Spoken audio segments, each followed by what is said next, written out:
And now, it's time for the RHL Radio Theater starring Wilson Grant, Alyssa Zoller, Olivia Aiello, and Chloe Hendricks, along with Michael, Rowan, Rima, Jesse, Jackson, Kayana, Daniel, James, Isabella, Addie, Faith, Priya, and Mia Newberg, with sound effects artist Ethan and myself, Jaden, and It's a Wonderful Life.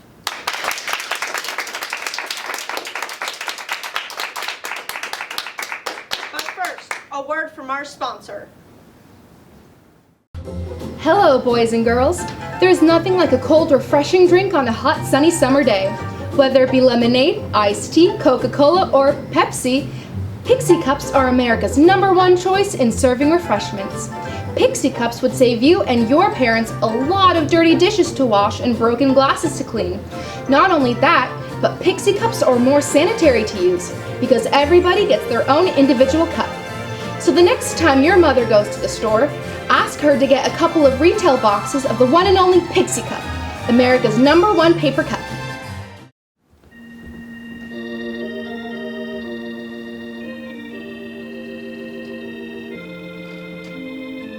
And now, the River Homelink Radio Theater presents It's a Wonderful Life.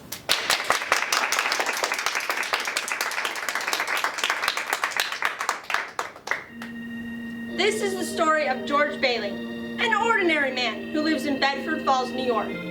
But George Bailey, more than anything, wanted to see the world, the exciting world. The exciting world that lay somewhere beyond his hometown. George had big dreams, but also big responsibilities. Of course, the two didn't exactly fit together. Sometimes happiness is not over the rainbow, but right under your nose. However, our story doesn't begin in Bedford Falls. In fact, it doesn't begin anywhere in this world. It begins in heaven, where the superintendent of angels is briefing an apprentice angel named Clarence.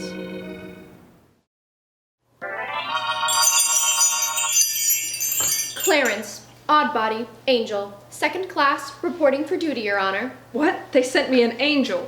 2nd class? You mean you haven't earned your wings yet?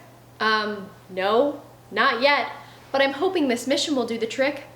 Are you really sending me down to Earth? Gosh, I haven't been down to Earth since Yes. You see, there's a man in trouble down there. Good! No, bad, Clarence. At precisely 10:45 p.m. Earth time, a man named George Bailey will be thinking about ending his life. Oh my, ending his life? Well, I know that's bad. Good, Clarence. I'm glad you understand. So you must stop him if you can. Now, let me brief you about George Bailey's case history. You see, when George was a boy... That's okay, Your Honor. All I need is a plan. A plan? You see, Your Honor, I'm reading The Adventures of Tom Sawyer by Mark Twain. I'm familiar with the book. Well, Tom Sawyer always has a plan. I see. Well, if you can help George Bailey with your plan, Clarence, you may just get your wings. Say, how long have you been waiting for your wings? Over 200 years. 200 years? Oh, well, George Bailey's going to need a miracle. Yes. Thank you for your confidence in me, boss. I'll leave immediately. Wait, Clarence. Plan or no, first some background. Now, when George Bailey was a boy, he and his friends snuck onto old Mr. Potter's property and were sliding over a frozen pond on a shovel. But George's younger brother, Harry, fell through the ice. And George jumped in to save Harry. Yes, but as a result, George has a bad ear. Sure, icy water, infection, I get it. Now look, Clarence. A few months later, young George was working after school at Gower's drugstore. But on this day, Mr. Gower had received a telegram informing him that his only son had just died of influenza. Devastated, Mr. Gower was trying to drown his sorrow in whiskey.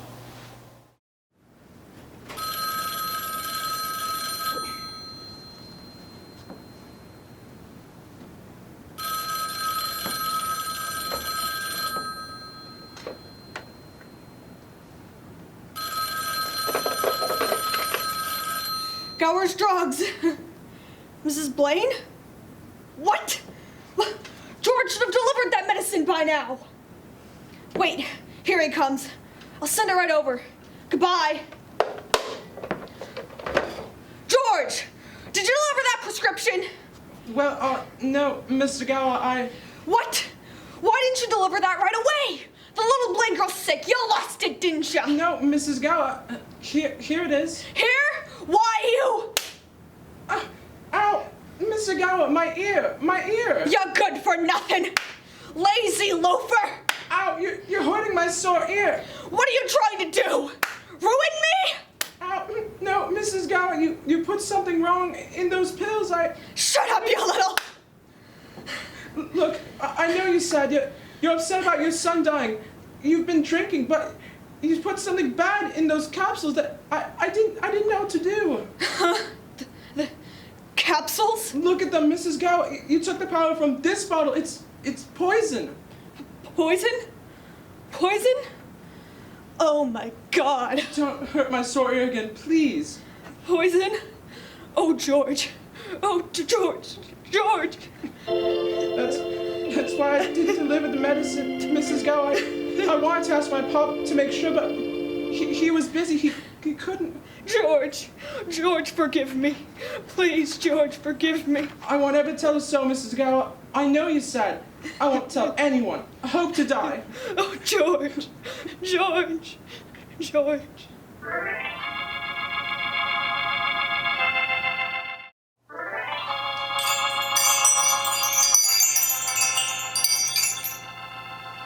Little Mary Hatch was at the soda fountain that day.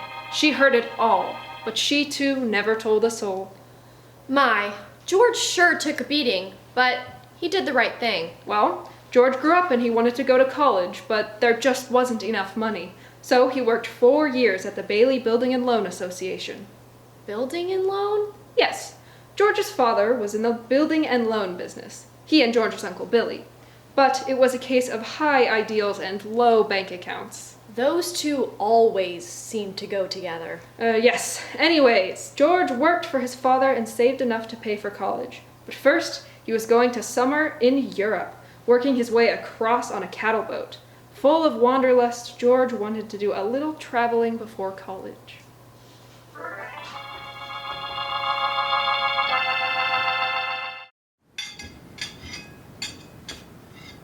You know, Pop, as good as Ma's apple pie is, and it's peachy for an apple pie, I've had enough.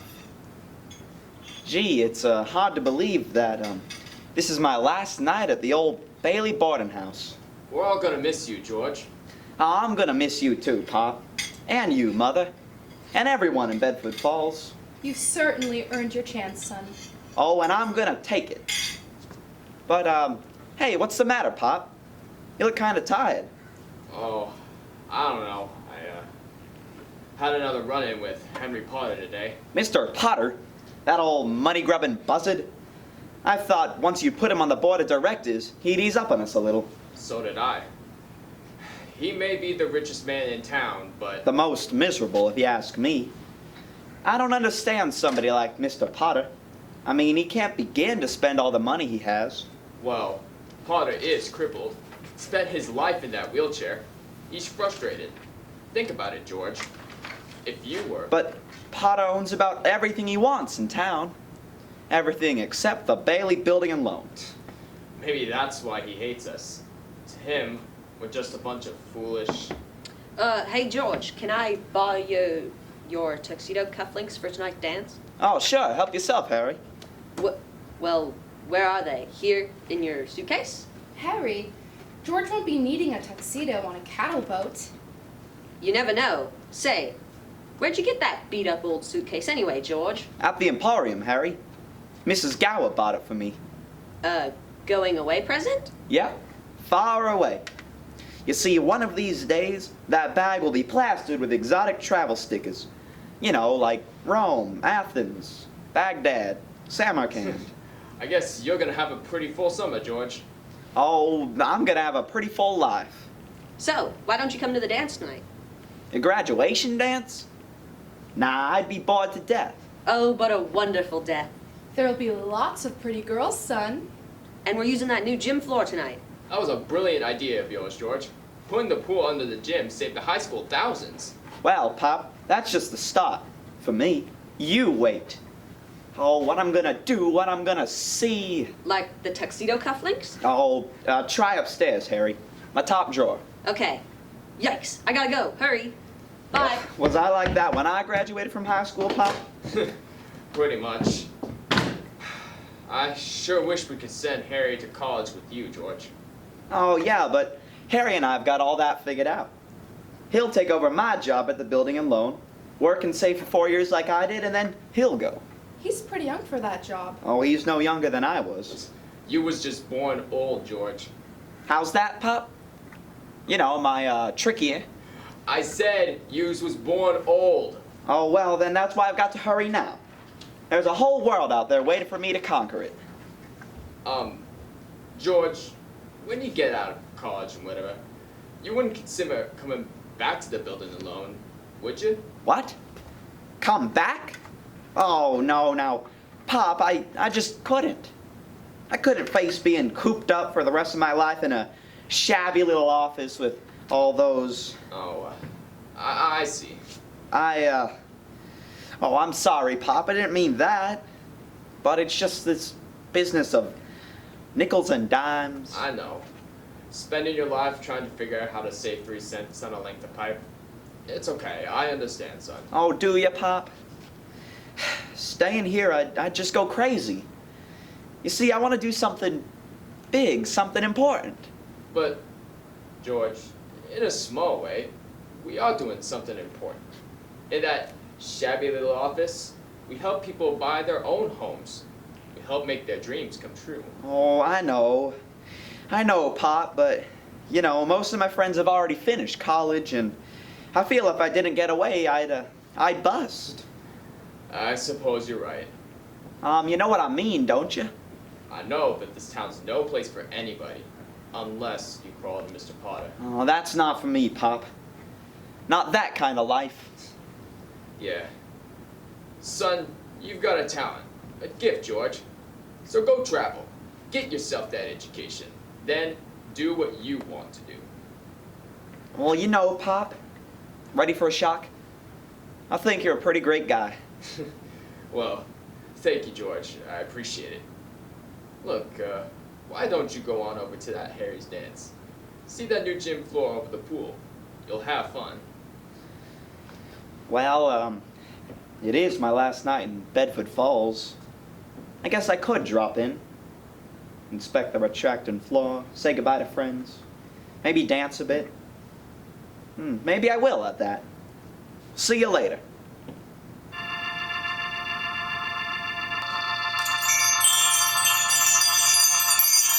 So, George Bailey went to a dance. Is that important, boss? Why, it was at the dance that he fell in the pool with Mary Hatch and most of the rest of the graduating class of 1928. So, George and Mary went overboard at the dance. Later, he was walking her home. They were feeling pretty good, Clarence. As a matter of fact, wonderful.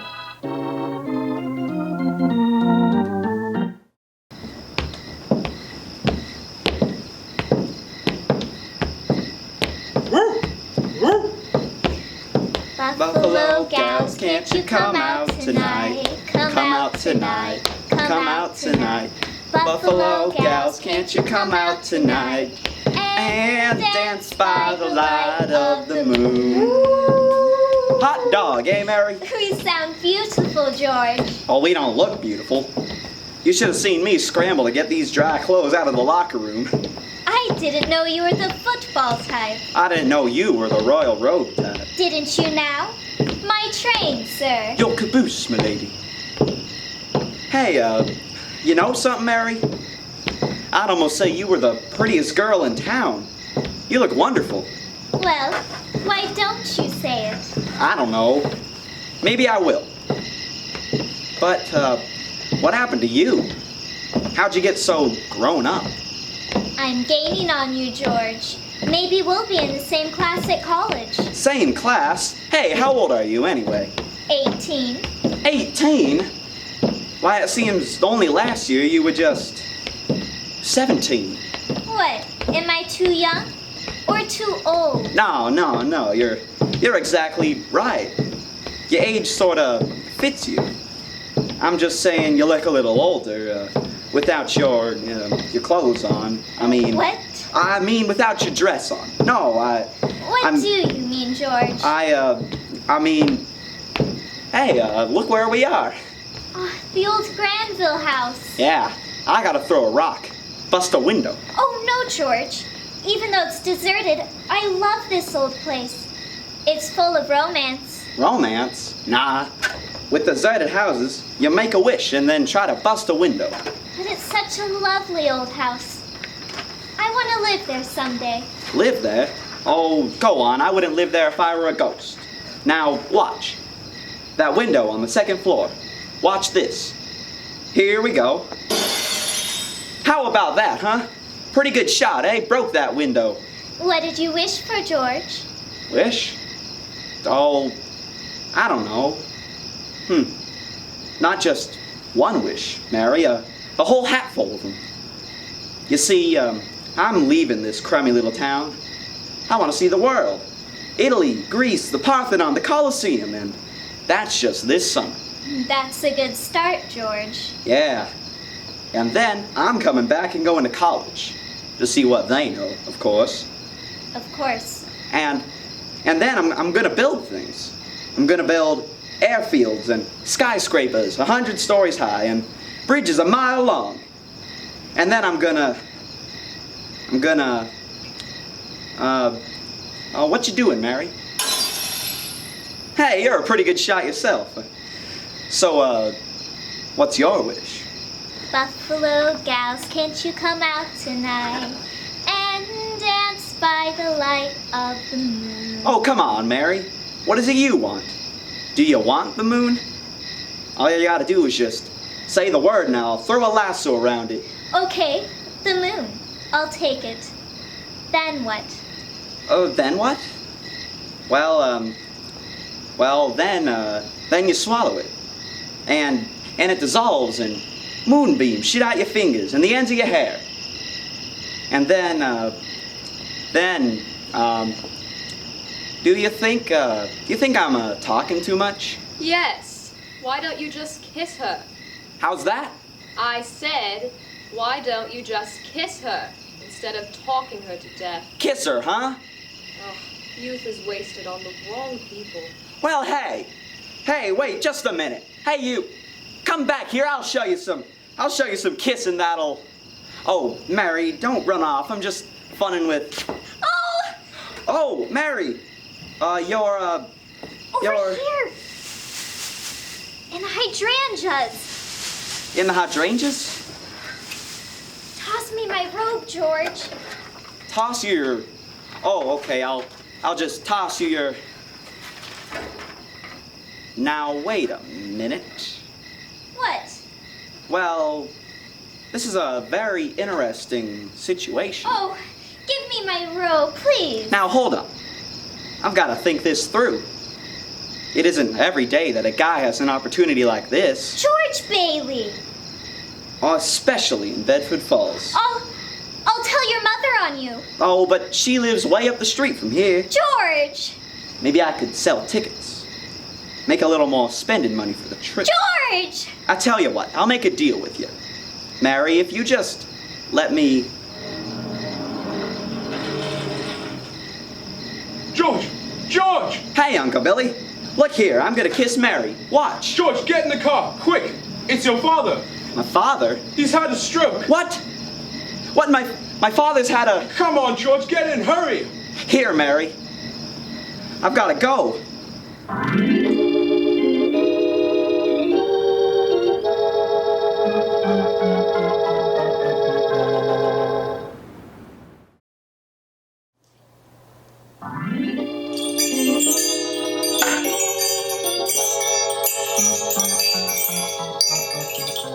Well, George's father died that night, Clarence, and George didn't go to Europe. But that fall, just as he was ready to leave for college, the directors of the building and loan had a meeting. A meeting? They had to appoint a successor to Mr. Bailey.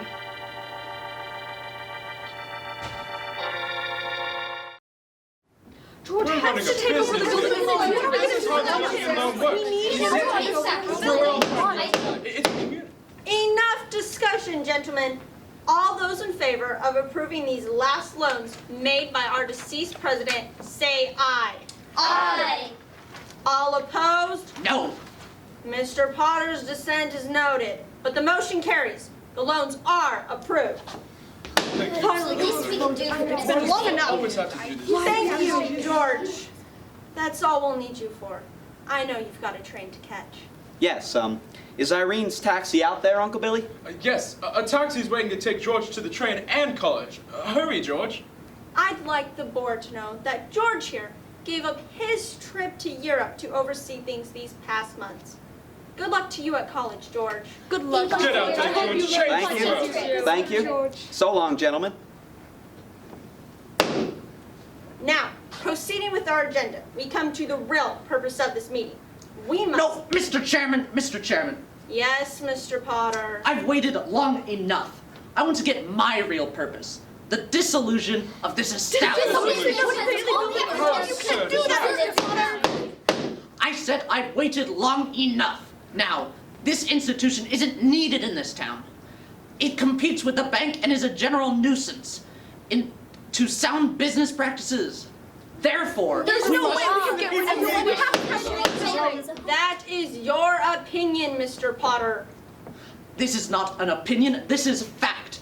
Now that the Peter Bailey is dead, I move we dissolve this building and loan and turn its assets over to the receiver. Receiver? You're You don't have any authority in You just want to get your grubby hands on this too? Mr. Potter, now, wait a minute. Potter, No, you wait a minute. Peter Bailey was not a businessman. He was a man of high ideals. So-called ideals, without common sense, can ruin this town. ruin.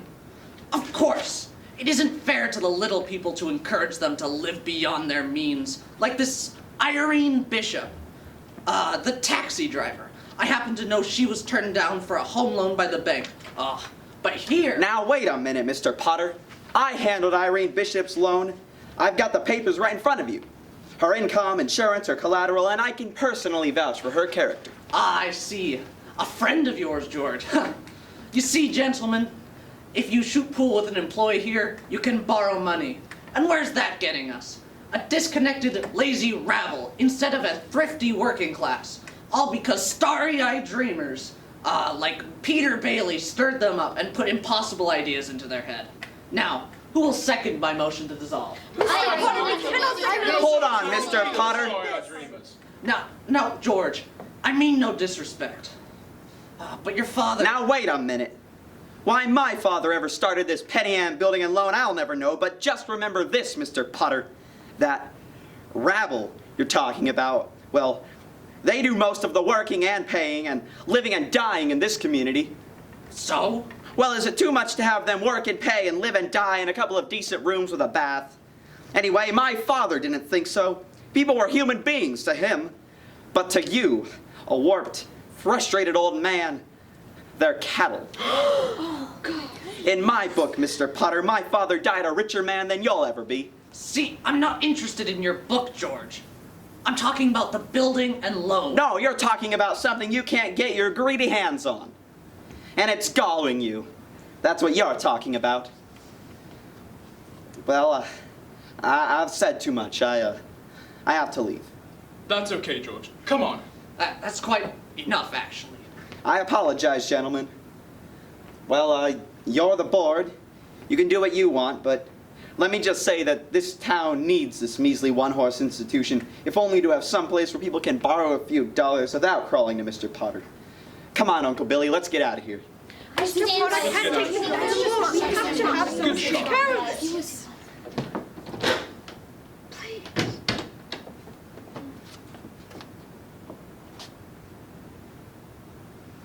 So, what happened, George? Yeah. All Tilly and I heard was a lot of yelling. You won't believe it, Eustace. Boy, oh boy, you should have heard, George. Oh, yeah? Right now, they're voting us out of business. Well, after 25 years, easy come, easy go. Of course, I don't know what's going to happen to us now. And your mother, George. Poor thing. And no job for Harry. But I don't care, George, because it was worth it. It was worth it to see you shut Potter's big mouth. Yeah, who cares? I can get another job. I'm only 51. 56. Will you get out of here, George? Really, you already missed your boat trip to Europe. Do you want to miss college too? Irene's waiting down. Are we We need to do this. You understand? George! They just voted Potter down. Whoopee! We're still in business. We are still in business. What a relief, Tilly. There goes my new career, Eustace. But there's one condition, George. They've appointed you to take your father's place. Appoint me? No, Uncle Billy's your man. Sure, you can keep him on. You can hire anyone you like. Thanks, George. No, wait, Dr. Campbell, get this straight. Don't you people realize I've got plans? I'm leaving. Leaving for college right now. George, you've got to take it. They'll vote with Potter otherwise. They said so. Wait, do you mean that without George here, Potter would be able to persuade them to dissolve the whole building alone? That's terrible, George. Yes, We have to that's stop what them. I'm George, saying. I know you have a future, but you need to stay here, please.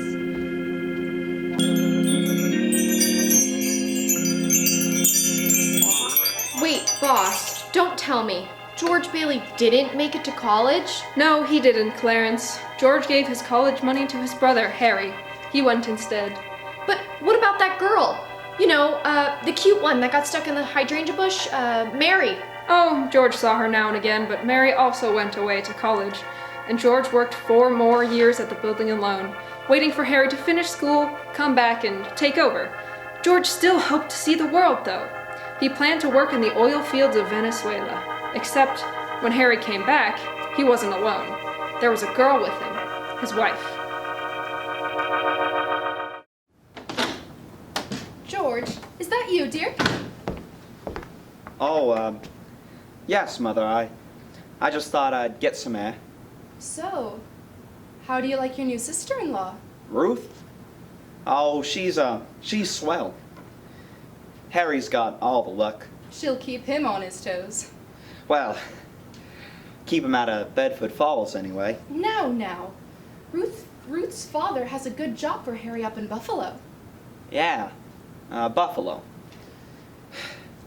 And, that means... Oh, that means then you can't Yep. Again. go. I'm sorry, George. I really wish there was another way. Yeah. Well, did you know Mary Hatch is back from college too? Oh, yeah. Yeah. She's been back for 3 whole days. Nice girl, that Mary. I suppose. Oh, stop this moping, George Bailey. It's not like you. Well, what do you want me to do, Mother? Give me one good reason why you shouldn't go see Mary.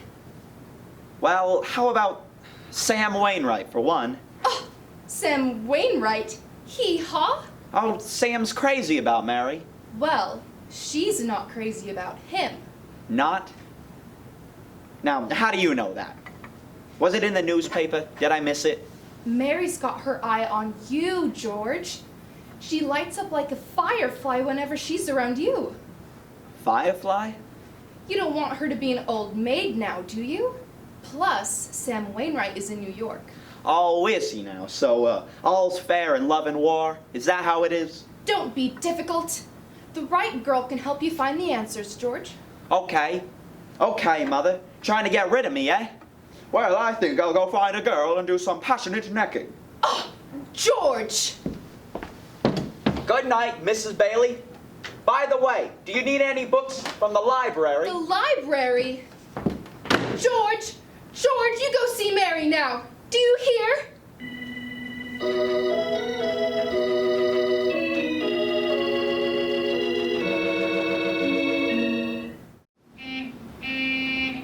Hiya, George. Need a lift? Oh, no, Irene. I wouldn't want to rob you of a fare. You wouldn't be robbing me of any fares, George. The taxi business is on the skids. Well, then, it's just like the Bailey building and loan business. Want to swap? Actually, George, I need to talk to you. I'm gonna have to turn the deed back over to you. The deed? The deed to your house? You've only been there 2 years, Irene. Yeah, but with the business being so bad, I can't make the payments right now. Me and the hubby will just have to move in with his folks. Oh, Irene. No, you know what? Can you just pay the interest? The interest? Well, sure, I could do that, but I... Okay, so keep the house. Forget the principal for a while. You're just hitting a rough patch, that's all. Gosh, George, I don't know how to thank you. This means so much. Taxi! Hear that, Irene? You're back in business. I am. I am. Coming right up. Attaboy, Irene. Come on, Vi, come over to my house. Just stay a while. We'll have fun. Hey, going somewhere, Georgie Porgy? Oh, hello, Violet. Hi, fellas. Gosh, you look great, Vi. And this old thing? Oh, I only wear this when I don't care how I look. Right, guys? Woo, what a gal! What a Excuse me, gal! fellas. I think I got a date. So, Georgie, what's going on? Where you headed? Oh, I was just, going down to the library, I suppose. Come on, Georgie. Don't you get tired of just reading about stuff? Well, come to think of it, yes. Okay, what are you doing tonight, Violet? Me? Not a thing. Okay, well, if you're game, Vi, we can make a night of it. I've got to talk to somebody. What do you say? Sure, George. It's about time. What'll we do? What'll we do? Well, we'll go out to the fields. Yeah, and take off our shoes and walk through the grass. The fields? Yeah, and then we can go up to Bedford Falls. You've got to see them in the moonlight. There's a green pool up there, Vi. We can swim in it. Swim? Sure, and then we can climb Mount Bedford and smell the pines and watch the sunrise on the peaks. Come with me. We'll stay up there the whole night and we'll be the talk of the town. And there'll be a terrific scandal. How about it, Vi? This guy's an amateur. George Bailey, have you lost your mind? Walking through the grass? In my bare feet? More like Well, that it must is be a 10 bad night, miles to Screamer. the falls, and this is the only thing I have to wear. You expect me to go swimming in this? Shh. Violet, shh. Okay, okay. What's with you, George? For a guy who wanted to sail around the world, you sure don't seem to have been around the block. I mean, come on. Fine. Fine. Just forget the whole thing.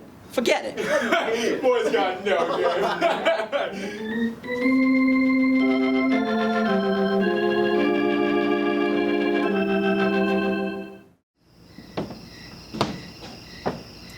George, what are you doing out there? Nothing? Oh, is that you, Mary? I think so.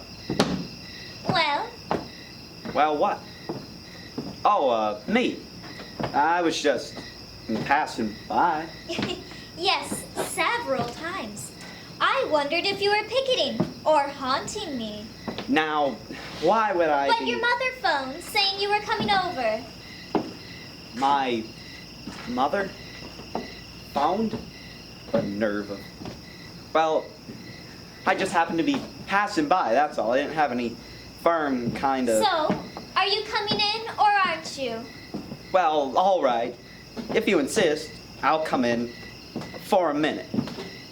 But I didn't tell anybody I was coming here. Right, you're your own man. So when did you get back? Tuesday, Ah. Where'd you get that dress? New York.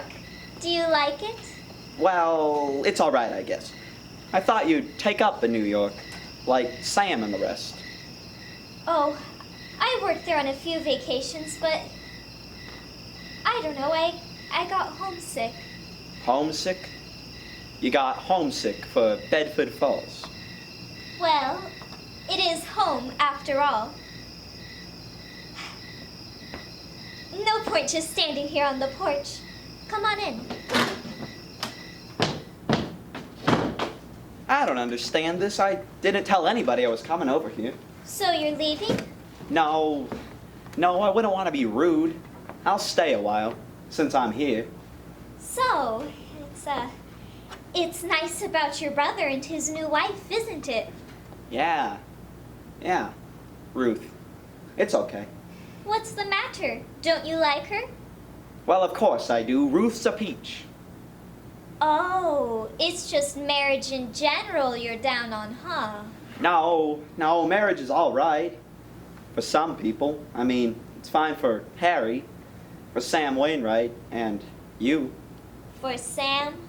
Mary, who's down there? It's George Bailey, Mother. George Bailey? What's he want? I don't know. What do you want, George? Me? Nothing. I was just passing by. Coward. He's making violent love to me, Mother. He is? You tell him to go right back home. Sam Wainwright said he'd call tonight from New York. I guess so, Mother. So, George, how about a little music here? You know, your mother shouldn't. Oh, that. Now, I didn't come over here just to... Well, what did you come here for? Well, I don't know. You're supposed to be the girl with all the answers. How about you tell me? Oh, why don't you go home? Okay. Maybe I will go home. Mary, the telephone. Sheesh, I still don't even know why I came here. Mary! Good night. Good night. Mary, the phone! You know, with all this shouting, you'd think that maybe somebody could... Mary, maybe it's Sam. Answer it! You'd think what, George? Mary, get the phone! All right, already. I'll get it, Mother. Oh, George, on your way out, would you mind turning off the phonograph? Sure, I'd be glad to. Doggone crazy song. Let me out of here. Hello? Hatch residence. Oh, Sam! Hey, Mary, it's so good to hear your voice. Is it? Excuse me, Mary. Seems I forgot my hat. Oh, Sam, how nice of you to call. All the way from New York. Hee-haw! What, Mary? Oh, yeah. Hee-haw. You know, Sam, an old friend of yours is here. George Bailey. What? Old Mossback George? In person? Yep, old Mossback George. Hee-haw. Well, put old George on. I want to say hi. Wait a minute, Sam. George? Mary, you idiot. Sam doesn't want to talk to George. He does too. He even asked for George. What is it, Mary? You see, I'm in a hurry. I've got to get... Wait, it's Sam Wainwright. He wants to talk to you. Sam Wainwright? Oh, It's Sam. Here's George. Hi, Sam. Hee-haw. Hee-haw? Some pal you are. What are you trying to do there? Steal my girl? Steal your girl? Hey, nobody's trying to steal any girl. Mary, here's Sam back again. Hey, wait a minute, George. Wait. I want to speak to both of you. Now put Mary on the extension upstairs. He wants you to get on the extension upstairs.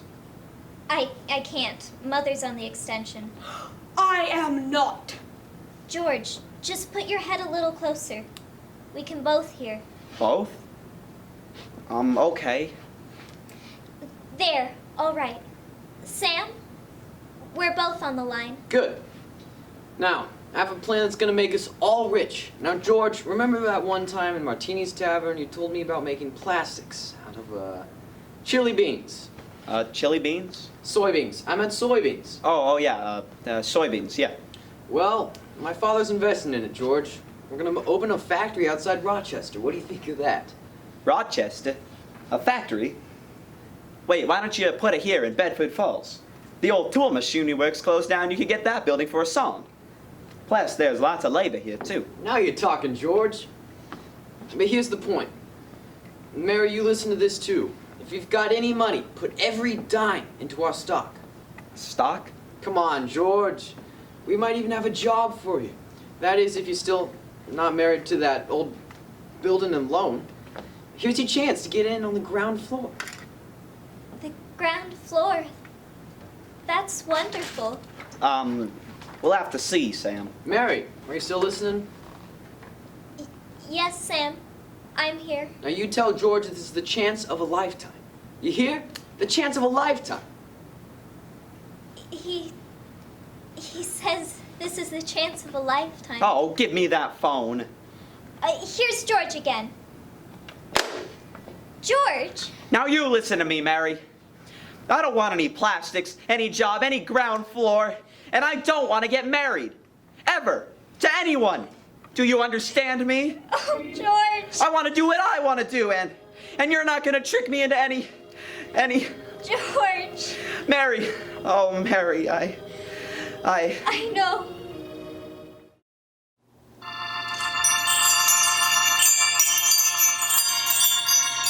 So, George and Mary got, what do they say, hitched? Yes, Clarence, they were married that October. I always cry in October. And the two headed off for their honeymoon in Irene Bishop's taxicab. Here you go, newlyweds. But the cop sent this bottle of bubbly. But don't tell anyone. Prohibition and all that. Mum's the word, Irene. So, where are you two heading on this deluxe honeymoon? You see this fat wad of cash? Count it, Mary. It's our kitty. So we're shooting the works, Irene. A week in New York, a week in Bermuda. It'll be the highest hotels, richest caviar, hottest music, and the prettiest wife. Well, congratulations, George. You're finally getting out of Bedford Falls. Then what? Gee, I don't know. Then what, dear? The moon. Who cares? That's right. Hey, you know what, Mrs. Bailey? I haven't kissed you nearly enough. Well then, come here, you. Oh, slow down, lovebirds. Hey, any fond farewells, George? Here's Ginny Street. So long, Bedford Falls. So long, old building and loan. So long, Uncle Billy and Mr. Potter. And everyone else. We're sneaking out and we won't be coming back, ever. Please, I need to get my money. I don't know what to do without my money. What am I going to do without money? I have 5 kids. I need my money. Hey, Please. I George! need my money. There's something going on here. Look at that crowd. Over there in front of the bank. Looks like the door's locked. What? What, pull over, Irene. What is it, George? Hey, George, that's what you call a bank run. A bank run. Yeah, if you got any money in the bank, you'd better pull it out in a hurry. Oh, George, no, let's not stop, please. Irene, just go straight to the train station. George! Wait a minute, honey. I gotta see what this is. I'll be back in a second. No, no, George, please, George, don't go. Irene, stop him.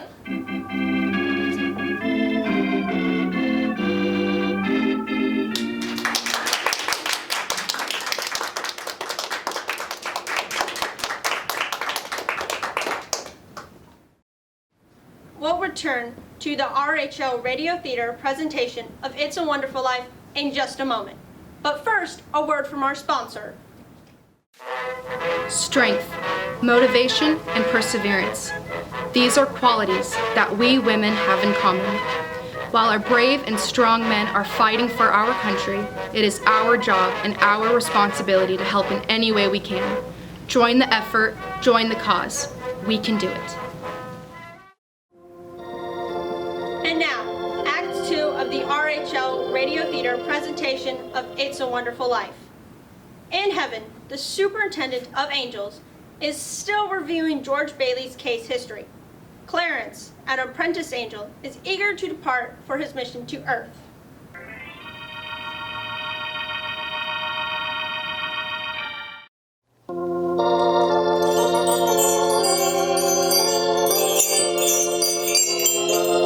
Goodness, boss. I've heard enough background. If George Bailey's contemplating suicide, I'd better head down to Earth right away. Hold it, Clarence. We're not anywhere near the point where George Bailey's thinking about ending his life.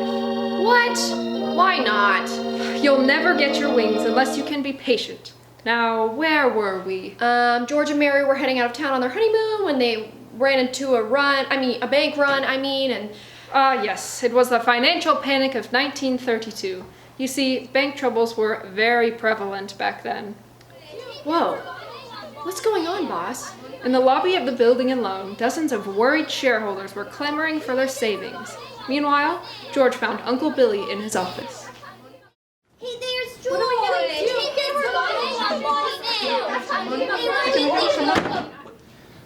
What is this, Uncle Billy? I saw a line of people outside the bank, but what's with the angry crowd in our lobby? It's a panic, George. They want to withdraw their shares. Ah, they want their money?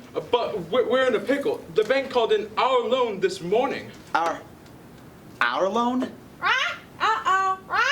Shut up, Jimmy. Forget the bird. The bank called in our loan. Well, they've got to run. They need cash, so they demanded we pay off our loan.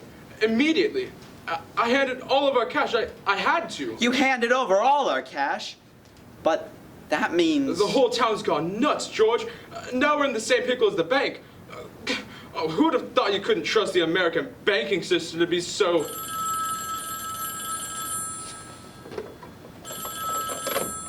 Hello? This is Billy. What? Potter? George, it's Henry Potter. For me? George Bailey here. George, are you okay? Have you called the police to cool that unruly crowd in your lobby? The police? Now, why would we need... I just want you to know that in this financial crisis, I'm here to help. Help? Yes, I've guaranteed sufficient funds to the bank. They will close down for a week's bank holiday and then reopen. Potter just took over the bank. I see. And they'll reopen under new management, of course? Of course. Now, this may cost me a fortune, but I'm willing to help out your shareholders too. If they need cash, they can share their shares to me. I'm paying 50 cents on the dollar. Oh, no, they won't. There'll be no fire sale here. We don't need your bailout. Ha! You don't have any cash, and you know it.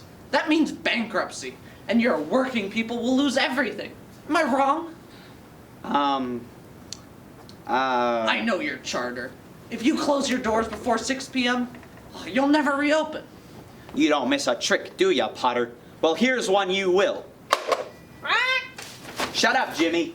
Well, George, I guess you told him. Yeah, Uncle Billy, but he's right. Our charter requires we stay open until 6 p.m. If we don't, the state can take our license away. Stay open until 6? Without any money? It'll take a miracle, George. Well, come on. Let's see about that crowd out there.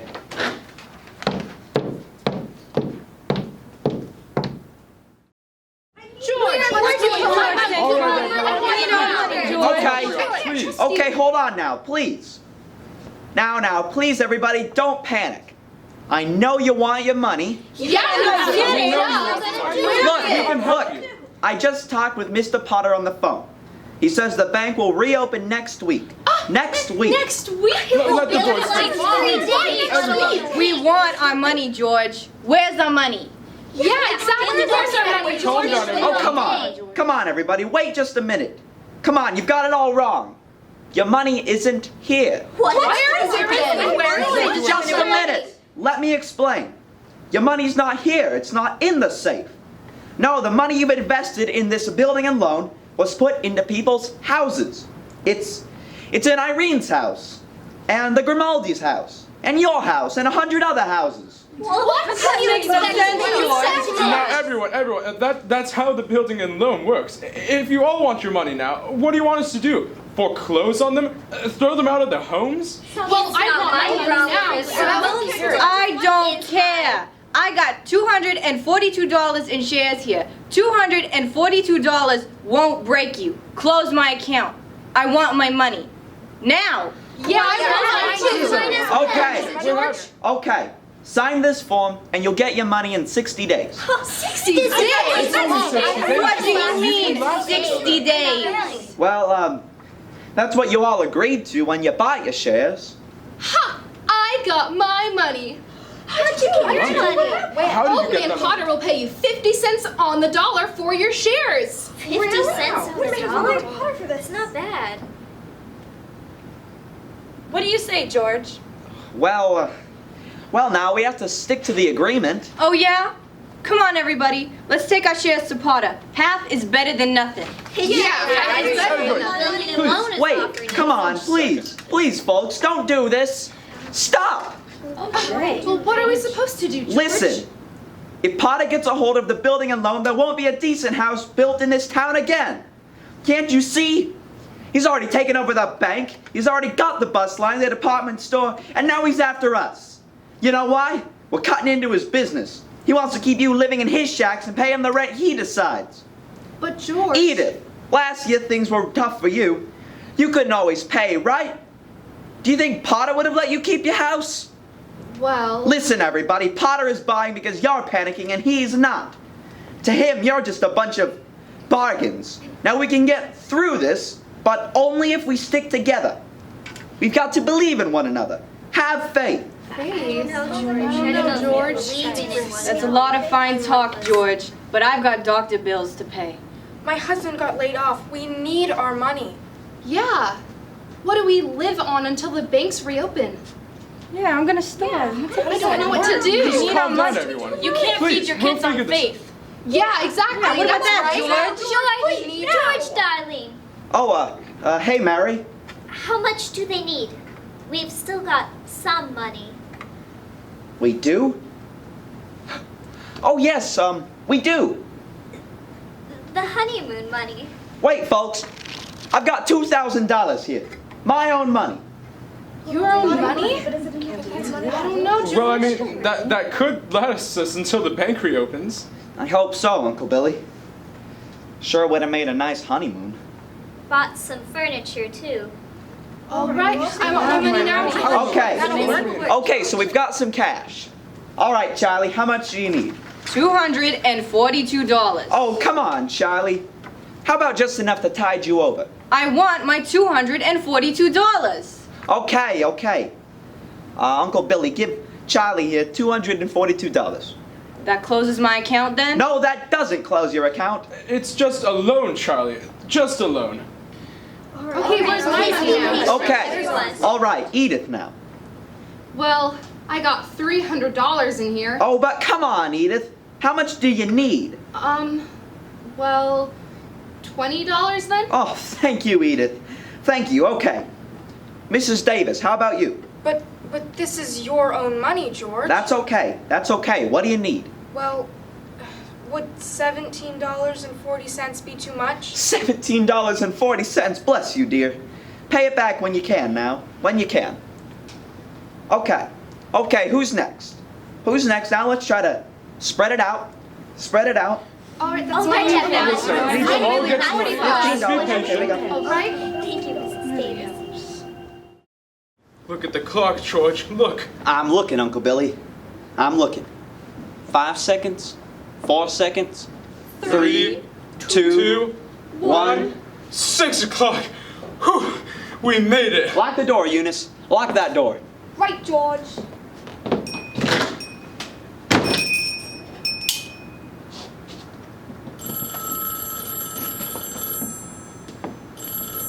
Ha! Oh, we're still in business, Uncle Billy. Even if we only got $2 left. Maybe they'll be in the safe. Eh, Edith? Yeah, like bunnies. They'd better. George, telephone. Okay, Tilly. By the way, will you call my wife? Will you? I forgot all about. Mrs. Bailey's on the line. No, I don't want Mrs. Bailey. I want Mrs. Bailey. Wait, Mrs.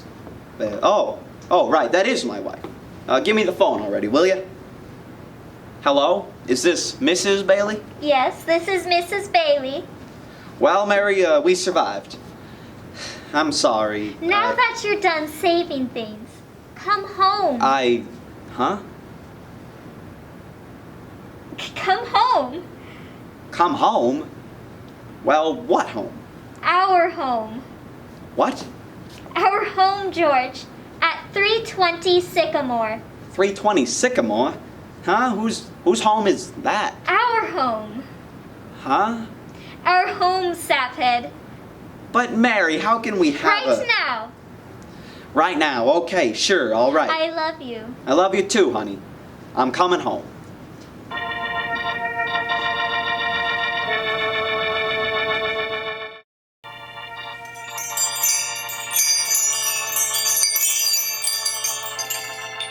Clarence, do you know where 320 Sycamore was?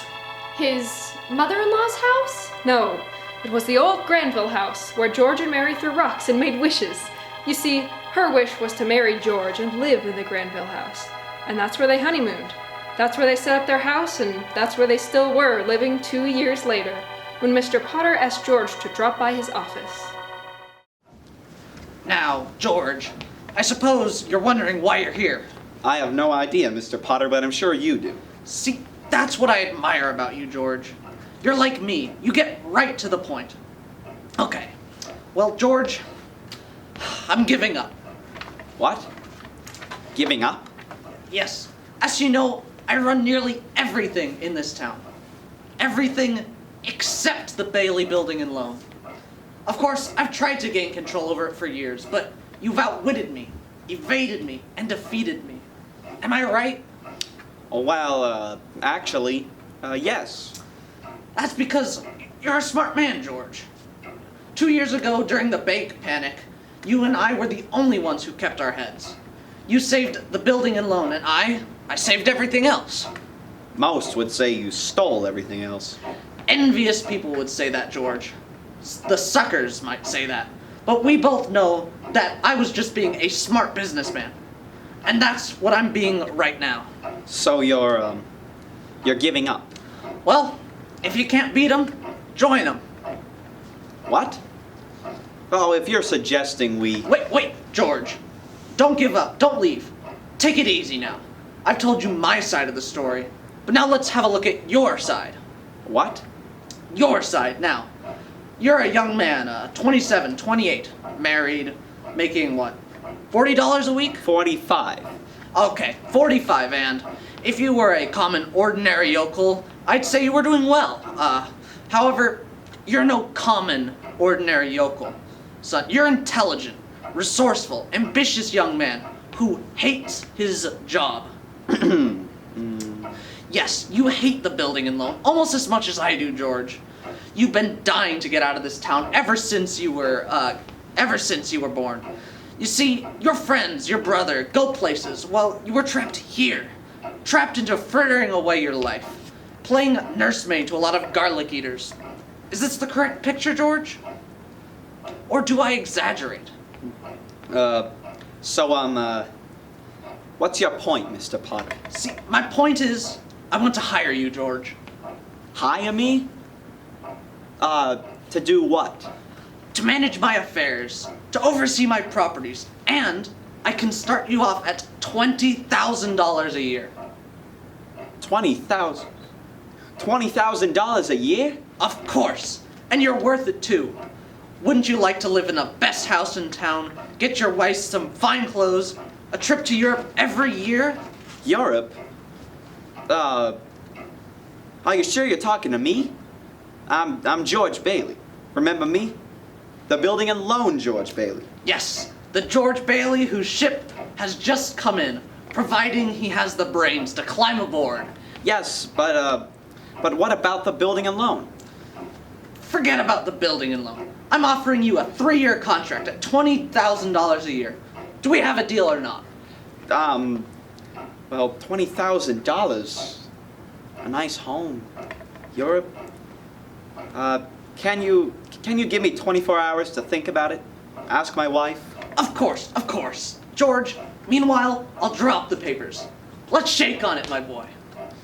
Okay, Mr. Potter. Gee, I never thought I'd, What? Is there something wrong, George? We're just shaking hands on business. No, I can't do it. I don't need 24 hours, I know right now. The answer's no. No. What? If you offered me $1 million to stay in Bedford Falls, to be your stooge, the answer would still be no. But why? Because the whole world shouldn't revolve around you and your money. Some things can't be bought or bought off, and I'm one of them. I don't need you or your money. Now let me out of here. Ha! You'll eat those words, George Bailey. You're just a failure, just like your father, and you don't even know it yet.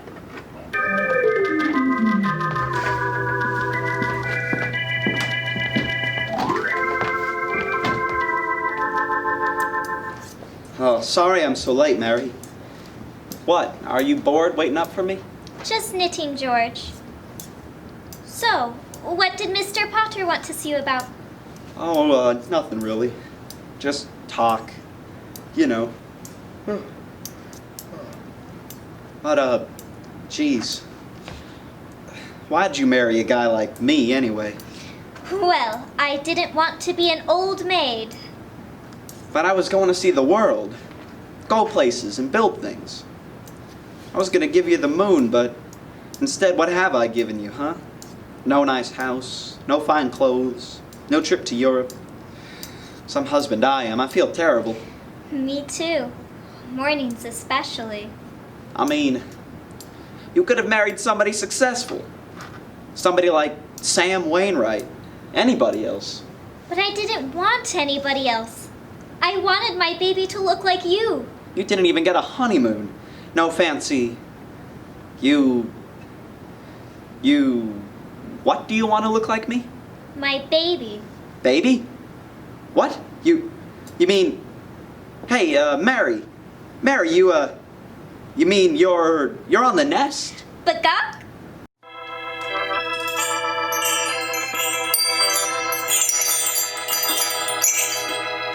Well, Clarence, Mary had her baby, a boy they named Petey. Ah, that's nice. And then another one, a girl, Janie. Good for them. But of course, George never got out of Bedford Falls. He didn't? No.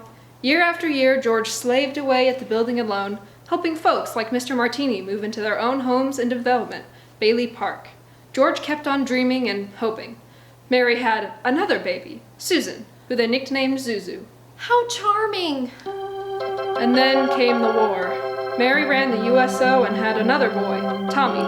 Uncle Billy and Gower sold war bonds, old Mr. Potter headed to the draft board, and, of course, Violet joined the Waves, until they found out that her way of raising morale would sink the Navy. Oh my! Bert, the cop, got wounded in Tunisia and received a Silver Star. Ernie, the cab driver, was captured by the Nazis, but escaped from a prison camp. And George's brother Harry, remember him? Yeah, he moved to Buffalo? Yes, he did, but Harry became a real hero. As a Navy flyer, he shot down 15 planes, 2 of them just as they were about to crash into a ship full of soldiers. And George, what did George do in the war? Well, George fought the Battle of Bedford Falls.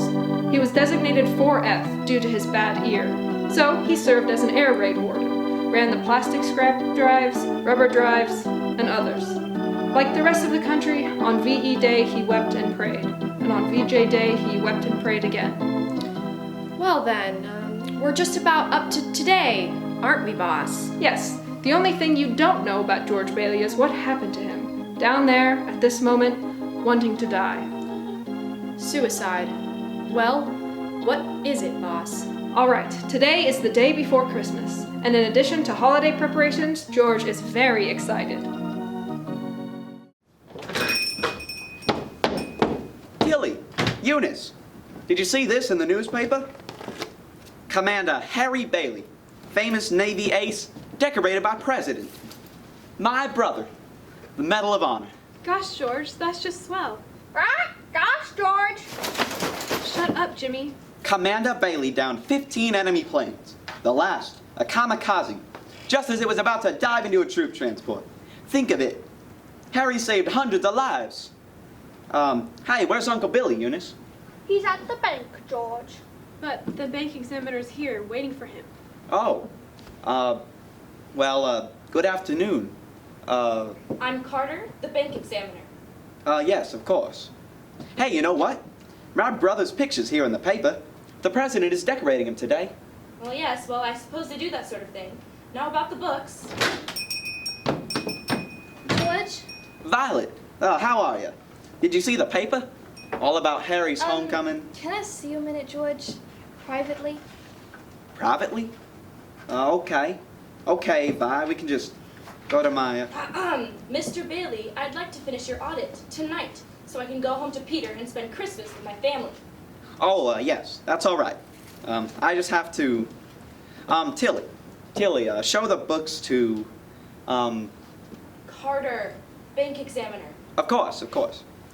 Can you, Tilly? Sure, George. I'll bring them into the conference room. Come right this way. Carter. Bank examiner. Shut up, Jimmy. Violet, just step right into my office. Thanks, George. So, what can I do for you, Vi? The letter you promised? Letter? Oh, yes. The letter of recommendation. I was right in the middle of typing it up when all this stuff about Harry came up. Like I told you on the phone, George, I'm leaving for New York. I need a fresh start. Here, how's this? To whom it may concern, the bearer, Miss Violet Vick, has been employed here at Bailey Building and Loan for the past 2 years. That's lying, George. Now, Vi. She demonstrated intelligence, A lie. ability, A lie. and good character. Character. If I had any character. I'm happy to give her my wholehearted endorsement. Gee. Thanks, George. Oh, come on now. It takes a lot of character to leave your hometown and start somewhere new. And, here. Here's something to help you get started. Oh, no, George, I can't take that. Oh, come on. You're broke, aren't you? Do you want to hock your furs and hat? Walk to New York? It's a loan, Violet, that's all. I'm in the loan business. Besides, you'll get a job. Yeah, sure. Good luck, Vi. I'm glad to know you, George Bailey. Merry Christmas, Georgie. The same to you, Vi. Say hello to New York. Hello, New York. Shut up, Jimmy. Rat. Shut up, Jimmy. Rat. Eunice, where's that Uncle Billy? He's making a deposit at the bank. Rat. At the bank. At the bank. Rat. Shut up, Jimmy. Rat.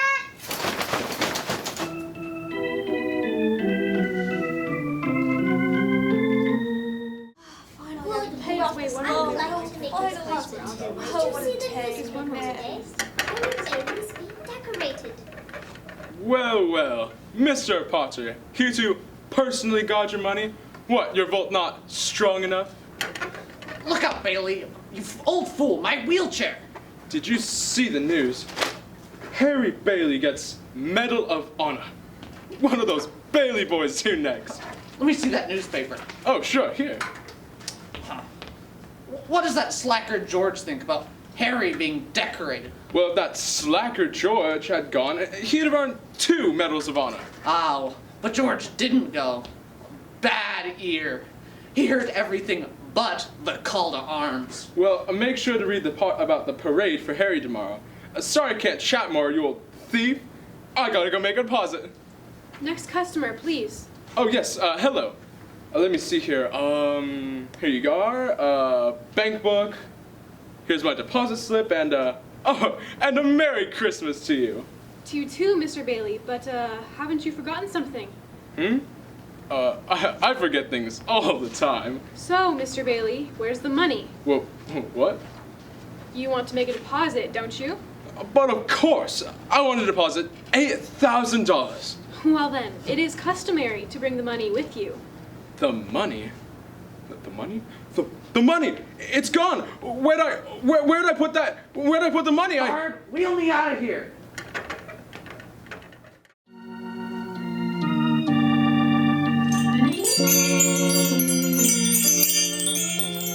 Take note, Clarence. Uncle Billy couldn't find the deposit money because the envelope with the $8,000 was folded up in that newspaper he gave to Mr. Potter. The money was in the newspaper, so that's why George and Uncle Billy are scouring the street. Look by the curb, Uncle Billy. I'll look by the mailbox. I just don't know what happened to it, George. I just don't know. $8,000. Not our money, the depositor's money. And the bank examiner's here.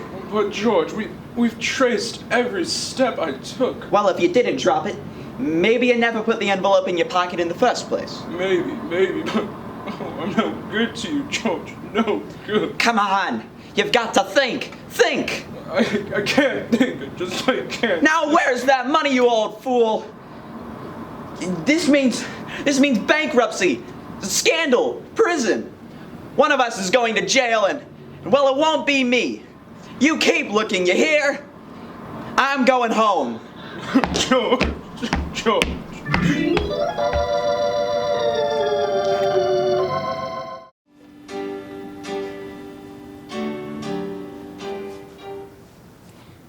What's the matter, George? You haven't said a word since you came home.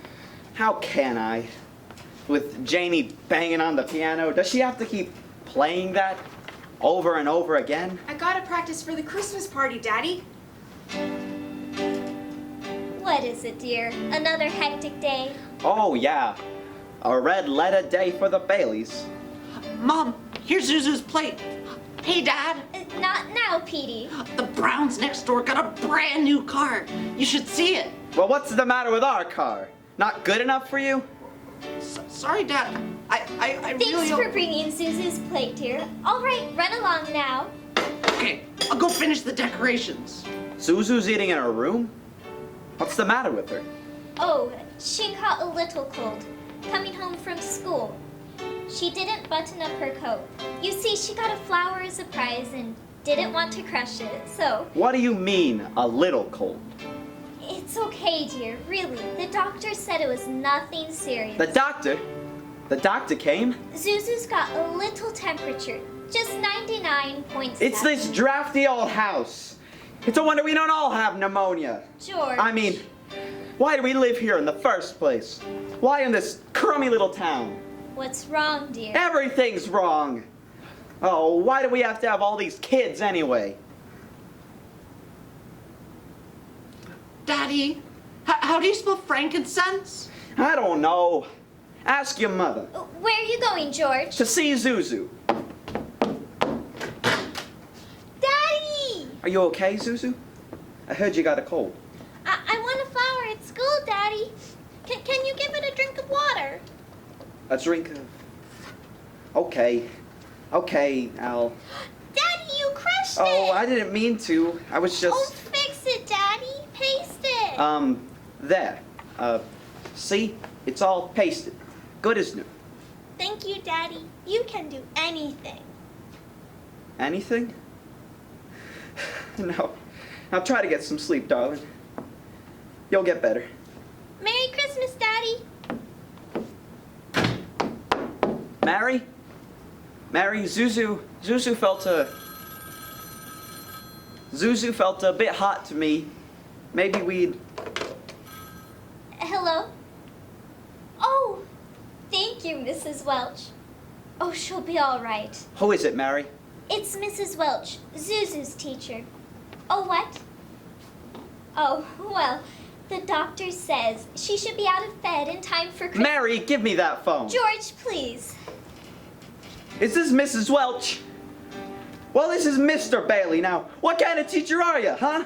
Do you realize you could get pneumonia because of you? George! Silly, careless people like you sending kids home half naked. You know, maybe my kids aren't the best dressed kids in town, but at least... Hello? Hello? Janie, enough of the piano! Cut it out! Stop! But Daddy... George, whatever's wrong with you? Must you torture the children too? Okay, then how about this? You worked for months on that bridge model. Happy now? What's come over you? You're acting like a wild man. I'm sorry, Janie. I'm sorry, Mary. George. I've just got to get out of here.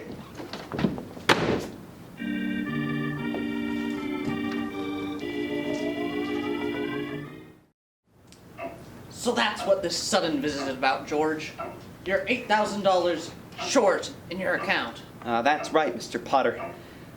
But you gotta help me. I'll pay any sort of interest. If you still want the Bailey building and loan, I guess we could arrange some... But when you say the money was lost, what if it was stolen? Maybe you could notify the police. No, sir. You see, Harry's homecoming is tomorrow, and the publicity Oh, would... I see. You didn't lose the money. You're playing the market, did you, George? What, horses? Of course not, Mr. Potter. The money's just... A woman.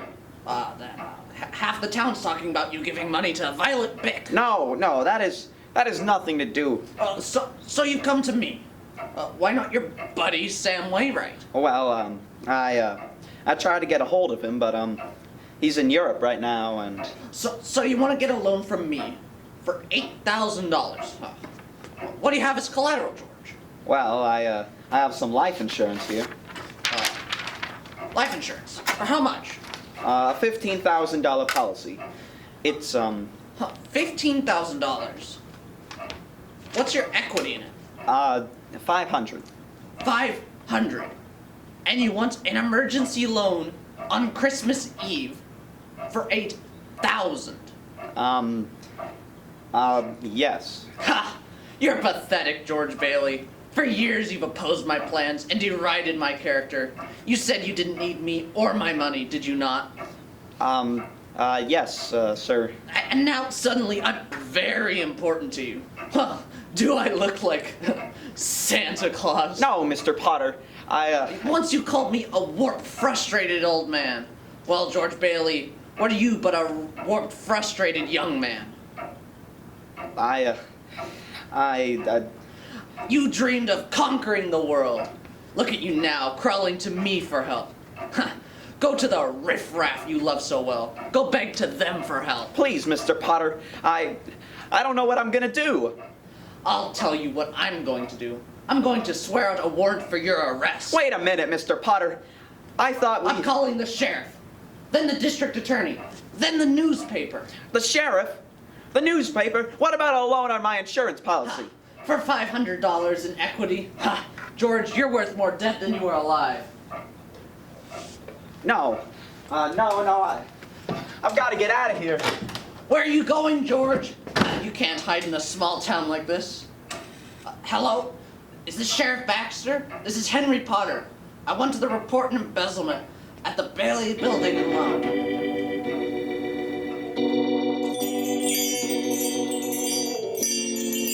Oh, boss, the nerve of that Henry Potter.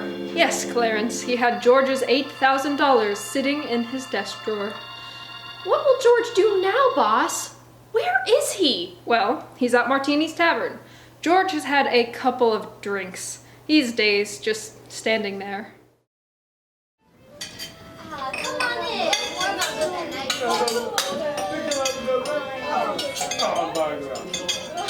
Yes, Merry Christmas to you. Our Father, who art in heaven. Oh God, I've never been a praying man, but if you are listening, show me the way. Please, I'm lost, God. Lost. Please.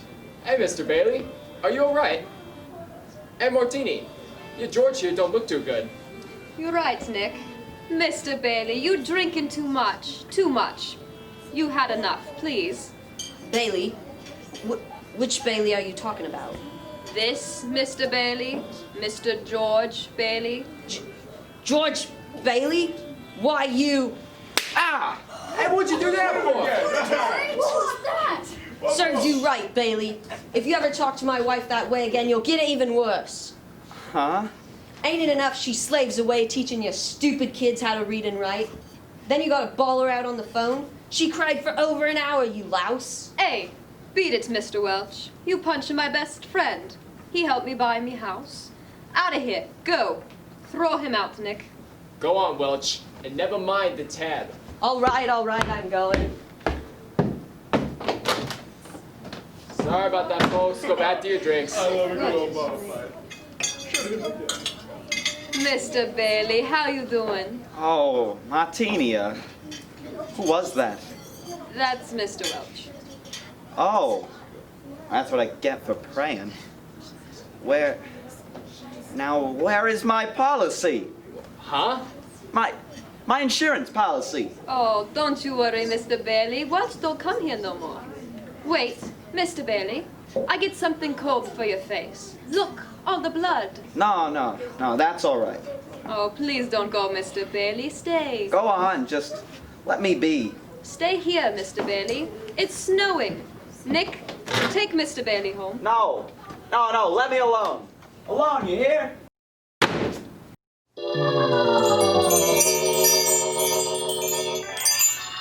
Well, Clarence, George left Martini's Tavern a few minutes ago. He's standing on the toll bridge, looking down at the river. He's about to jump. Do you have your plan ready? I don't know, boss. Well, if you can save George Bailey's life, you'll get your wings. My wings! Oh, yes, my wings. I won't let you down, boss. George Bailey! Don't jump, George! Get away from that bridge, George! Stop! George, stop!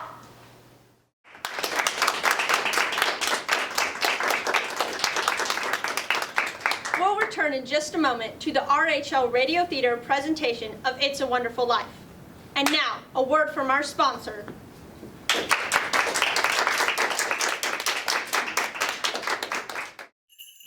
Ladies and gentlemen, Have you heard that all the prettiest and fanciest heads in town are turning to Shasta's hot cream shampoo?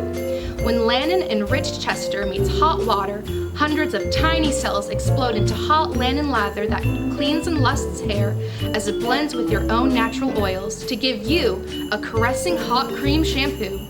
As an extra treat, Chester's Lannon lather is rich enough for a deep scalp treatment. Sounds like a $3.50 treatment. It only costs 9 cents. Your hair will look brighter, feel softer, and will stay its best for days to come when you have Shasta's Hot Cream Shampoo.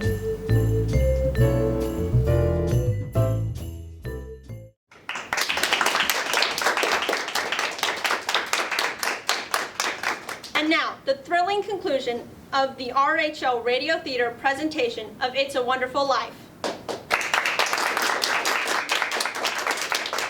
A troubled George Bailey stands on the Bedford Falls Toll Bridge, convinced that he is worth more dead than alive. Deep in despair, George stares at the freezing waters below, poised to end it all, when suddenly... Help me! Help me! I'm drowning! I'm drowning! Help! Oh my God! Help! Wait, ma'am, here I come. Help!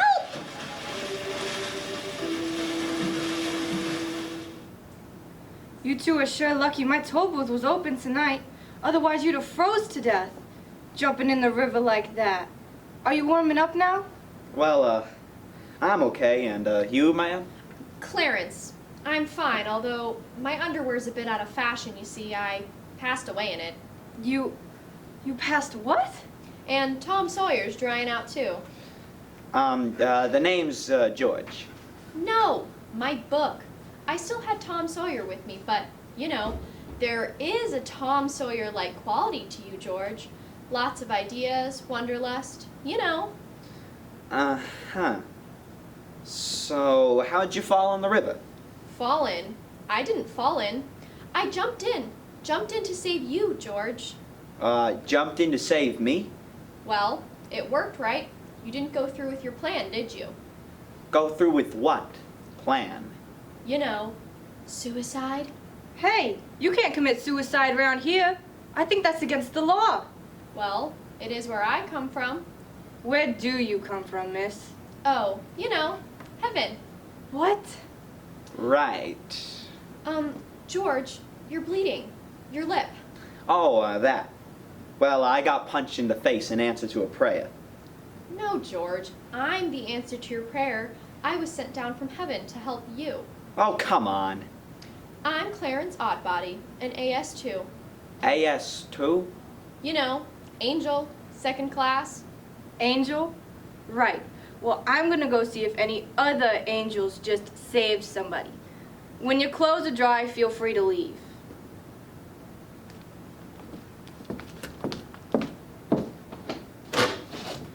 Thank you so much for the warm stove. Wait a minute. Now, why did you save me? Because killing yourself is a sin, especially for $8,000. 8,000? Now, how in the... I know all about you, George Bailey. Remember? Guardian angel? Uh-huh. And you're just the kind of angel I'd get. An angel, huh? Where are your wings? I'm an angel, second class, George. I haven't won my wings yet. But you can help me earn them by letting me help you. Help me? Okay, you couldn't help me with $8,000, could you? Oh, well, we don't use money in heaven. Oh, well, it sure comes in handy down here, bub. Well, some may think so, but... I just found out a little late, but since you know so much, did you know I'm worth more dead than alive? Oh, don't talk that way, George. I'll never get my wings if you keep that up.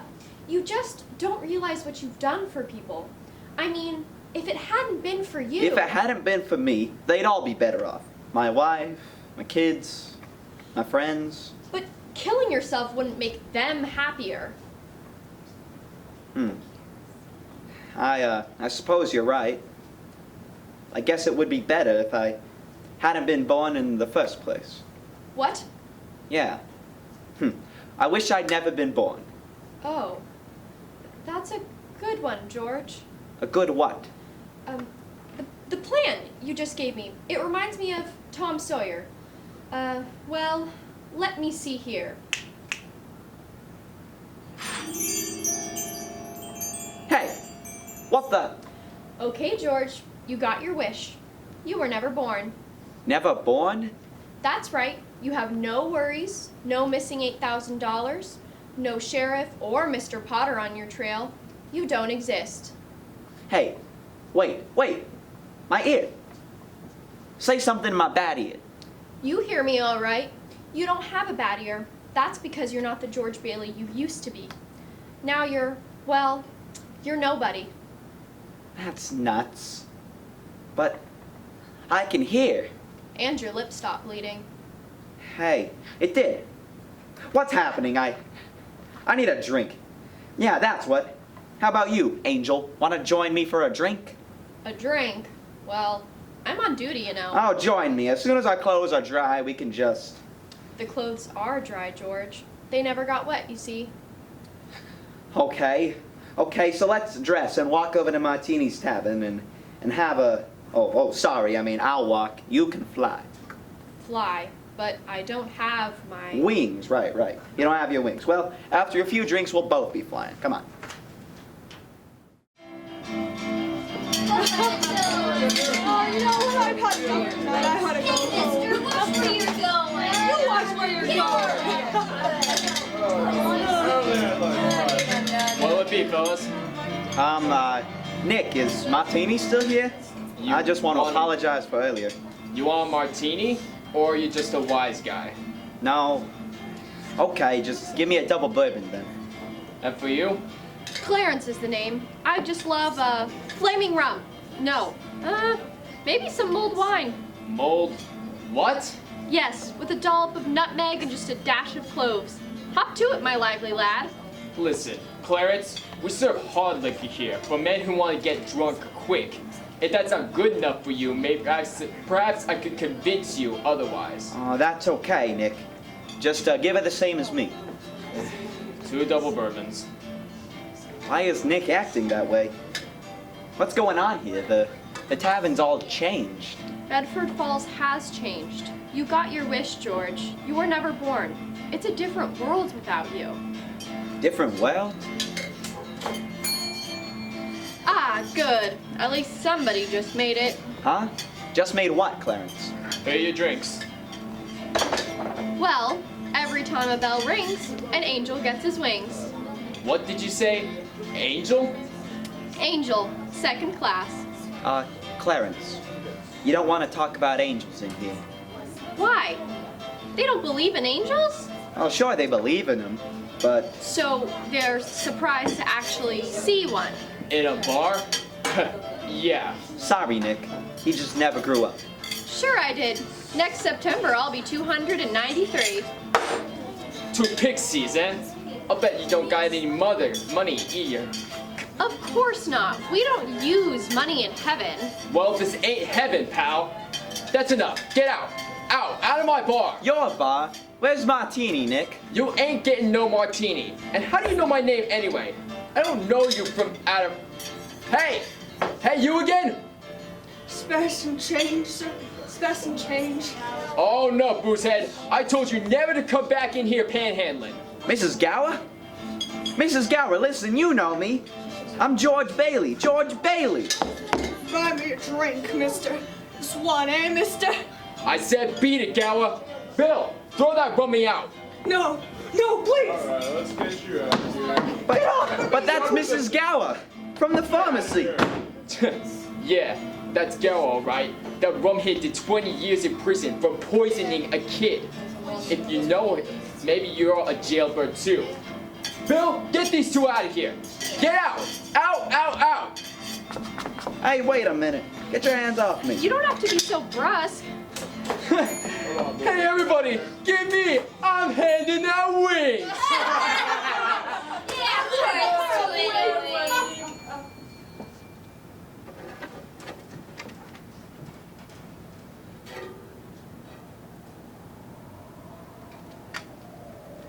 What happened to Mr. Gower? How could that be? Poisoning a kid?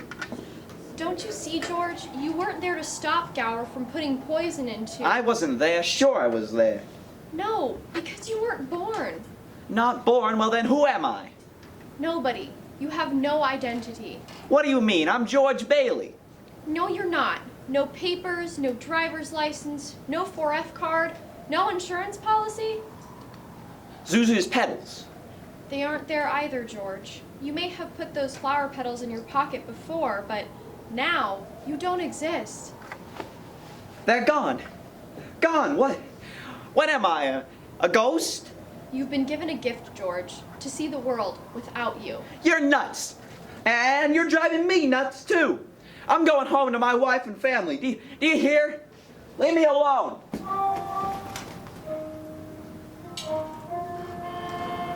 Hey, officer. Officer, Bud, what's with this sign here? Welcome to Pottersville. What about it? You're in downtown Pottersville. Pottersville? But where's the building and loan? The Bailey Building and Loan. That joint closed down years ago. As you can see, it's a pawn shop now. But what about the... Hey, where do you think you're going, Violet? Get your filthy hands off of me, Copper. I didn't track roll nobody. That sailor had to come in. He did, eh? Well, you're coming with me. I said lay off of me. I know the mayor, the judge, and the chief. I'll have you bounced off the force. You can't touch me. Hey, that's enough out of here. Now you get in the wagon. No! Wait a minute, Violet. Hey, I know that girl. You and every other wolf in town. Now move along before I run you into.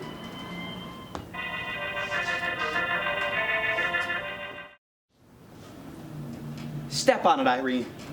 You gotta get me home. I'm losing my mind. Uh-huh. So where do you live, bub? Now cut it out, Irene. Don't pull that act on me. I live at 320 Sycamore. 320 Sycamore? Yeah, and hurry, Zuzu's sick. Whatever you say. Listen, Irene, I don't know what's going on here. I'm crazy or something.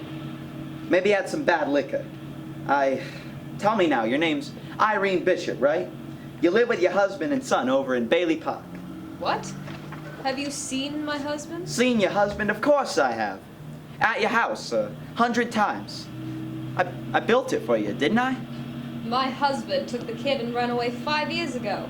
And I rent one of Potter's shacks. I've never seen you before, so what are you calling me Irene for? Okay, okay.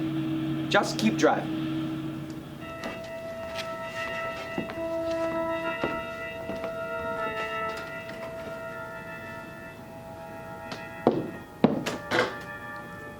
Mary?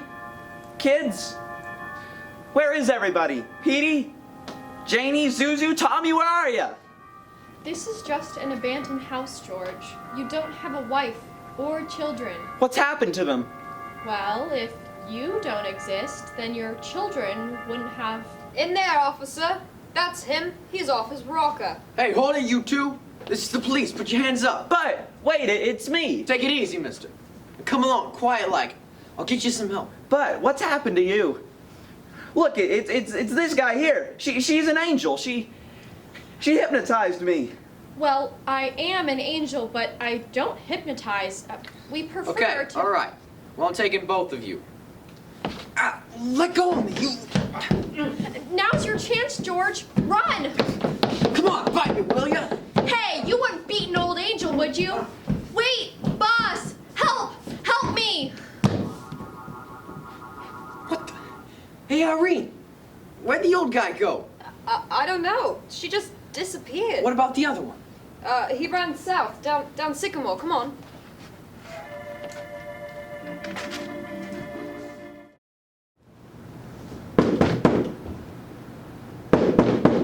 Yeah? Mother. Mother? Who are you? I'm George. Oh, surely you remember me. You know, George. George who? Mother, listen. You gotta help me. Something terrible's happened. Something happened to everybody. If I can just come in and stay till I get over it, maybe then... Get over what?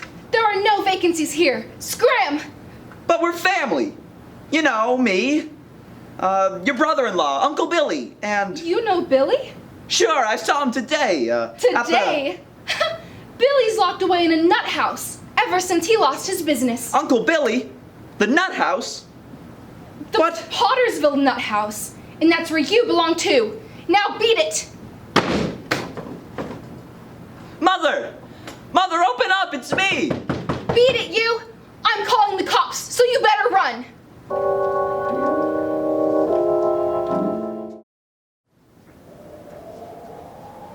Looking for Bailey Park, George? You again.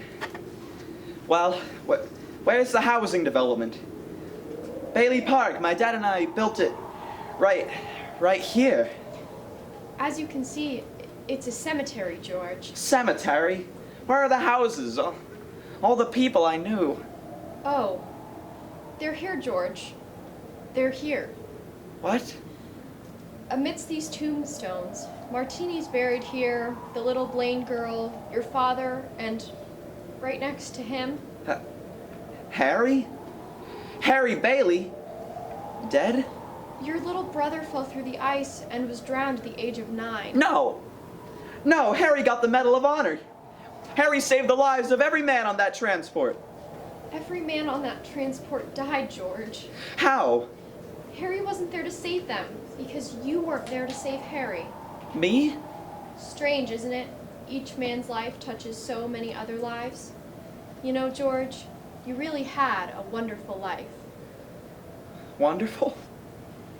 The kingdom of heaven is spread upon the earth, but men do not see it. Don't you see?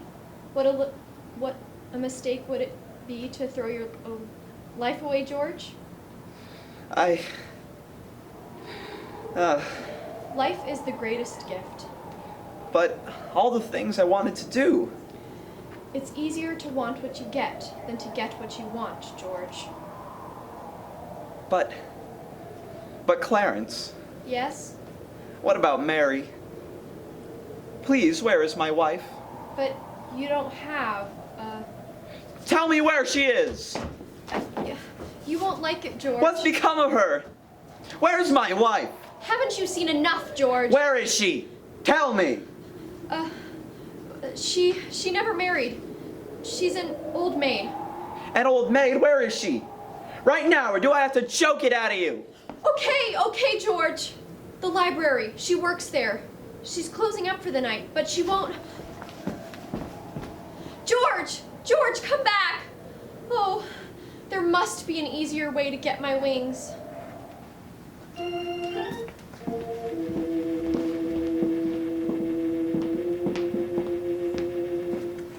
Mary? Mary, I'm sorry, sir. The library is closed. No, Mary, it's me. George. George, come on, you know me. No, I don't know you. Excuse me. Mary! Let me go! Mary, I got you. I want you, please. No, stop! Let me go! Mary, please. Please, where are the kids? Our kids, I need you, Mary. Please. Let me go! Get away from me! Help! Help! No, Mary, it's George. George! Somebody help me! He's mad! Mary, it's me, your husband. Let him go! Hey, get out of my way. That's Mary, my wife. Let me go. No!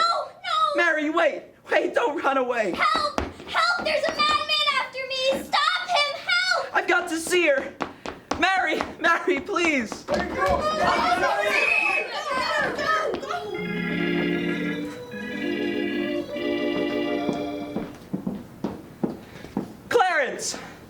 Clarence, are you here?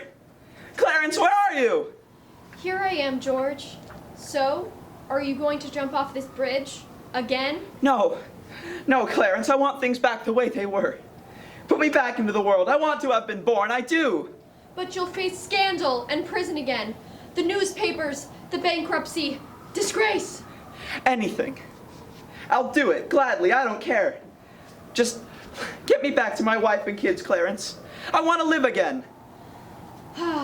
That's the spirit, George. Don't despair. Always be willing. Oh yes, can you do it? Can you do it for me, Clarence? I want to live again. God, let me live again. Yes, let me live again. I want to live again. Yes, God, please. Please. George, what are you doing here? Huh? Bert? No, stay away! Stay away, officer! Come any closer and I'll... What in Sam Hill are you yelling about, George? What? George? George? Bert, do you know me? No, you. I've been looking all over town for you, George. Where have you been? Where have I been? Say it again, I can't hear you. I'll try the good ear. I said, where have you been? Why, Bert, I'm alive again! Alive again! Alive again? George, what are you talking about? You realize your mouth's bleeding, right? My mouth? Hey, my mouth is bleeding. Look at that blood oozing out of there. What do you know? It's not that bad, George. Oh, and hey, Zuzu's pedals. I had them in my right pocket over. They're here in my pocket. Hey, Merry Christmas, Bert. Merry Christmas. Get in the squad car, George. I'll drive you home. Right after I get back from my... Can't wait, Bert. I'm going home. I know the way home. Boy, do I know the way home. Merry Christmas, Bert. Merry Christmas, George.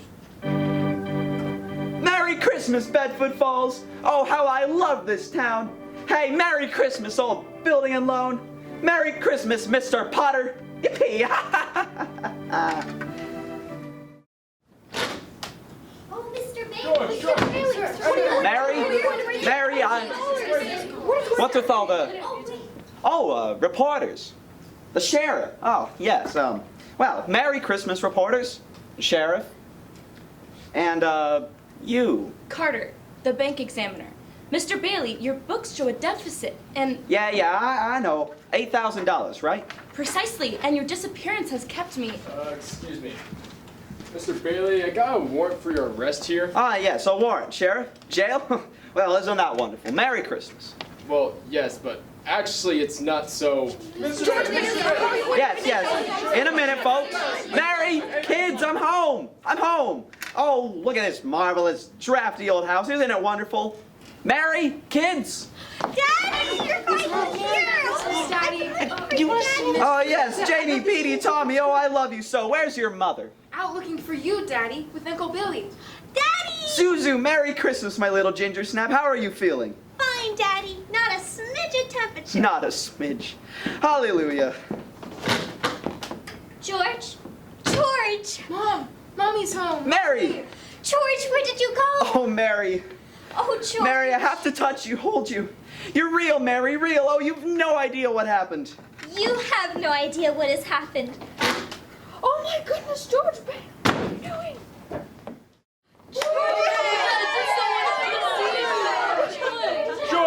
George! Look what I've got! Uncle Billy.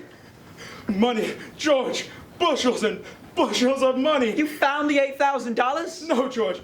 Mary worked a miracle. Didn't you, Mary? People heard you were in trouble, dear. Your friends. They pitched in to help you. Oh, that's you, George. Always Oh, Charlie. Mrs. Davis, Martini, and Mrs. Gower, thank you, Mrs. Thomas. Thank you, Edith, Tom, thank you. I can't believe it. Irene. Well, none of us would have had a roof over our heads if it wasn't for you, George. Here, Georgie, alone. Violet, you didn't go? Nah, I decided to stick around. Oh, wait, everybody. Here's the cable from Sam Wainwright.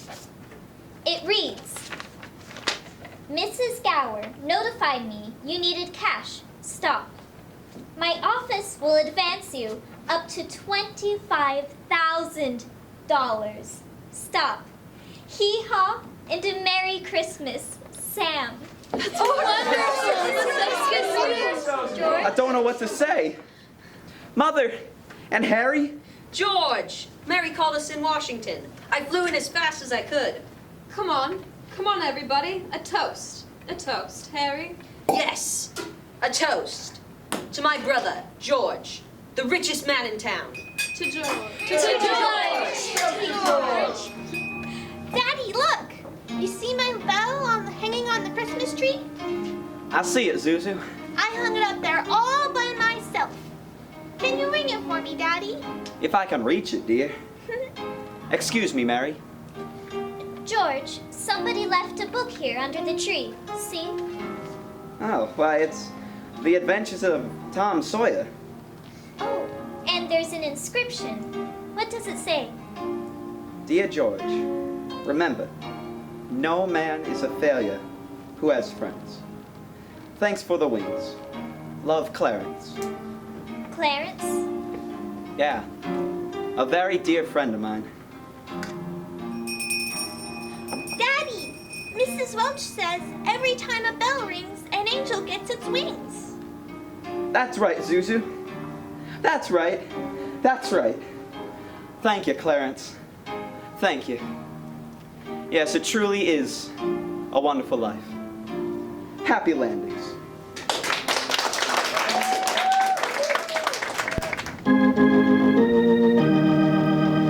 Should old acquaintance be forgot and never brought to mind, we'll take a couple kindness yet for Auld Lang Syne. For Auld Lang Syne, my dear, for Auld Lang Syne.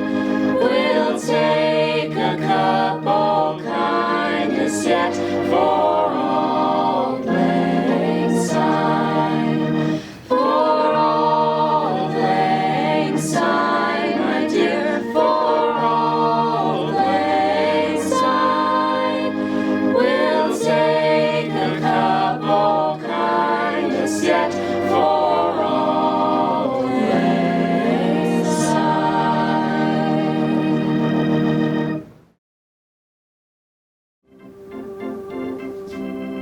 It's a Wonderful Life, based on Frank Capra's film, was adapted for radio by Tony Palermo. Music composed and performed by Jonathan Green. Tune in again next time. This has been a very merry production of RHL Radio Theater. Thank